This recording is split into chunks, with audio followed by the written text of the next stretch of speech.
What's going on, everyone? If you've been finding yourself wondering if there's some way you could be spending your time in the gym more efficiently to build muscle faster, then you're in the right place. Where'd you get those muscles? I've created my own workout routine that's giving me amazing results. Whoops. In this video, while showing you footage of my latest gym workout, I'm going to share with you 9 tips for how to do just that. Muscle growth takes time.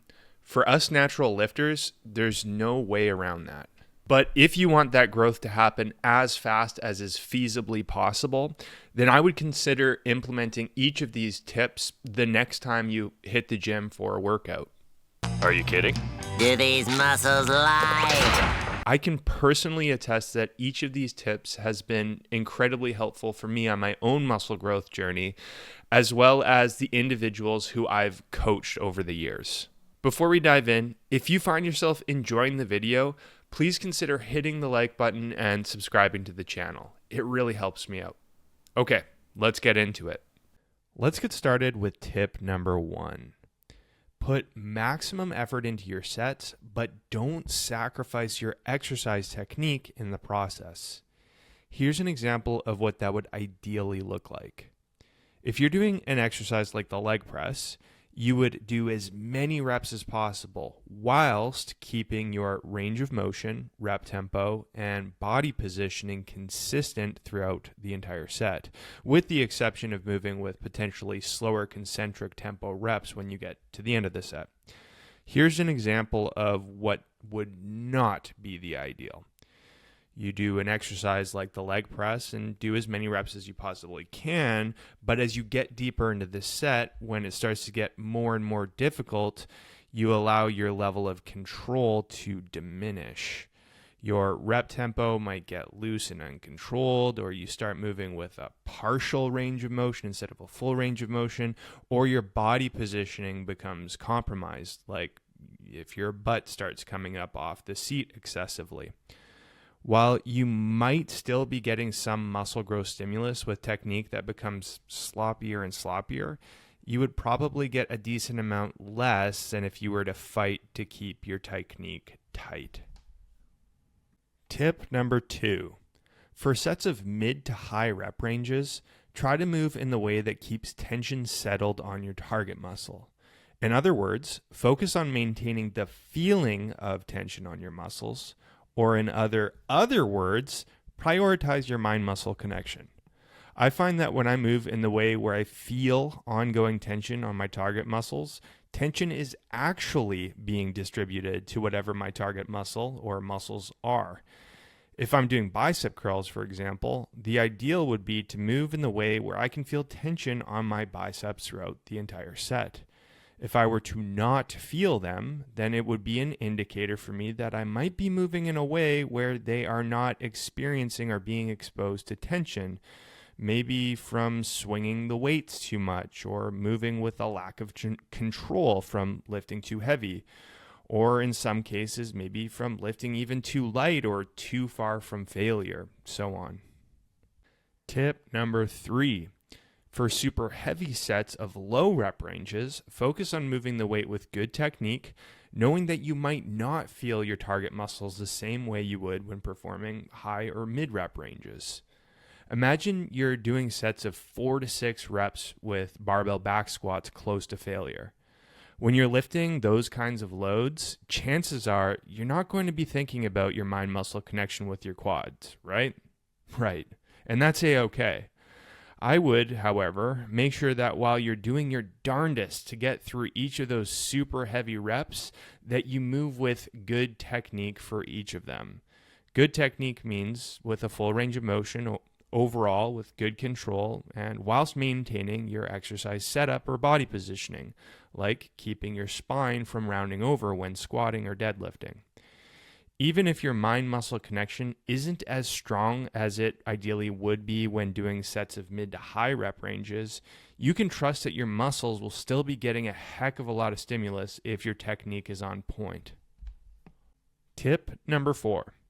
Take your sets very close to failure very frequently. I'll let you know that this has always been my approach ever since I first started lifting when I was 12. So I do have a bit of a bias towards doing this. I know that there are many differing opinions on this, like that it's better not to take your sets super close to failure, or that taking your sets super close to failure is something you should only do every now and again. While it might not be the case for everyone, I found for myself that training very close to failure leads to what feels like the highest amount of tension on my target muscles. And although some research suggests that what you feel might not be a good indicator of what is actually happening within the body, from my own anecdotal experience and progress, I've built my entire physique from taking that approach, which implies, at least for me, that it can work.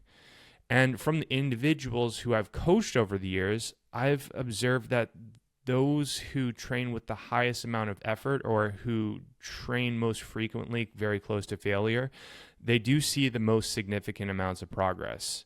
Again, that's using my own anecdotal experience, and it might not be the case for absolutely everyone. Even so, I suspect that it can speed up the rate of progress for many people who haven't been already doing it frequently. Tip number 5. Focus on the quality of your reps and sets more than the amount of volume you're doing. What I personally see most commonly online is an abundance, or perhaps an overabundance, of videos that talk about the best rep ranges for muscle growth, or the best number of weekly sets or sets per session you should be hitting for each muscle. Don't get me wrong, that stuff is important. But what I suspect is even more important is how you perform each rep. The ideal would be to move in the way that maximizes the amount of tension that hits your target muscle or muscles for whatever exercise you're doing. If you're focusing on how much or how many reps you're doing or how many sets you're doing before the quality of how you're moving throughout each of those reps and sets, it might be safe to say that you're putting the cart in front of the horse. After all, if you're moving with a poor quality of reps and sets, then the amount of volume of those reps and sets, they won't be as relevant. Tip number 6. If you have a bad couple of sets, like where you have a poor mind-muscle connection or where something doesn't feel quite right, don't dwell on it. Move on to the next part of your program and aim to work on it in your next session. This one took me a while to figure out. When I was a younger lifter, if I ever felt like I had a bad set, it would often get to me. I would often beat myself up about it or spend time doing extra sets to make up for it, which might sound logical, but in the context of becoming more and more fatigued upon doing so, it often just led my technique to getting worse or to losing my mind-muscle connection altogether, which might have, in retrospect, led me to some bad technique habits. Although it happens a lot less nowadays, I still have bad sets. And honestly, when they happen, they still do get to me a bit. It's just negativity bias, I think. But what I found to be infinitely more helpful than dwelling on those bad sets when they happen is to simply move on to the next exercise in my program and to not think much of them when they happen. A bad set isn't going to have any real impact over the long term. The next time you do a set of the same exercise in a future session, you can just put extra attention to fixing them then when you're a little bit more fresh, both mentally and physically. Tip number 7. Instead of purely focusing on lifting heavier and or doing more reps, focus on your quality of reps. This one is very similar to both tip number 1 and 5, but instead of talking about volume or effort, we're talking about progression. I'll speak from my own experience on this again. When I was a younger lifter, I was always trying to lift heavier and heavier and heavier. But upon taking that approach, my quality of reps got worse and worse and worse. Take the bench press as an example. I was always trying to lift heavier with that. You might be able to guess how that turned out. My rep quality became terrible in the process, particularly when it came to moving with a full range of motion and a controlled, consistent tempo. I ended up lifting fairly heavy. However, I made very disappointing muscle growth progress with my chest in the process. And that makes sense. Even if you lift a ton of weight, if you're moving with a poor quality of reps or bad technique, then the amount of tension your muscles actually experience will be significantly lower than if you're moving with an appropriately heavy load with good technique. And if tension is lower, then muscle growth will be unimpressive, to say the least. Tip number 8. Always move with a full range of motion unless there's a special circumstance or reason that calls that you don't, like if you're working around an injury. Why move with a full range of motion? Well, simply put, because doing so puts tons of tension on your target muscle. And it's that tension that stimulates for muscle growth. So if you want to build more muscle and if you want to do it faster, the question is, why wouldn't you move with the full range of motion? There are genuine reasons, I think. One is because moving with a full range of motion is really hard and usually means lifting lighter weight than if otherwise. The second reason might be because some people have a fear that when doing so, it can lead to an injury. And the third reason might be that many people just don't know any different.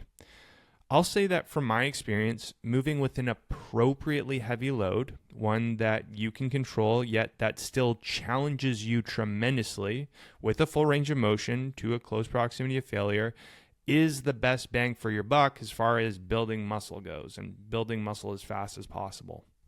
Tip number 9, the final tip. Treat your workouts as if you were practicing a musical instrument. Be intentional. Try not to just go through the motions. Short and sweet with this one. Working out is a skill. Just like any other skill, when it comes to genuinely getting better and being more productive with your time doing it, it takes intentional practice. I like to use practicing an instrument as an analogy because of my own personal background as a musician, but it really is very similar to working out. When you're doing your reps and sets, don't turn your brain off. Focus in on your technique, your body awareness, and your level of effort. Although not every session will be perfect, if you can do your best to approach your workouts intentionally, there's a pretty high probability that you'll build muscle as fast as you feasibly can from doing so. And there you have it. 9 quick workout tips to help you build muscle faster. It's no secret that for us natural lifters, building muscle takes time. But I'm willing to bet that upon implementing each of those 9 tips, you'll maximize the rate in which you do so. I'll speak for myself and say that they've been helpful both for me and the individuals who I've coached over the years. At this point, I'd love to hear from you. Did you find these tips to be helpful? Are there any muscle growth tips that you feel I've missed that are worth mentioning? Let me know in the comments. Before this video comes to a close, I wanted to quickly let you know about the work that I do. When I'm not making YouTube videos, recording podcast episodes, or making Instagram content, I work full-time as an online physique coach, where I help my clients to accomplish their muscle growth and fat loss goals by optimizing their approach to strength training and nutrition, and I coach them through the process. I've been doing this work for over 7 years and love helping my clients to not only transform their bodies, but ultimately their lives. If you've been considering getting some help with accomplishing your own physique goals, feel free to hit the link in the description below, where you can learn a little bit more about the work that I do and how I can help you. You can even use that link to schedule a free video consultation with me. If you have any questions about my coaching or how I can help you, just email me at sam@jadeathletics.ca. Thanks so much for watching, and I'll see you in the next video.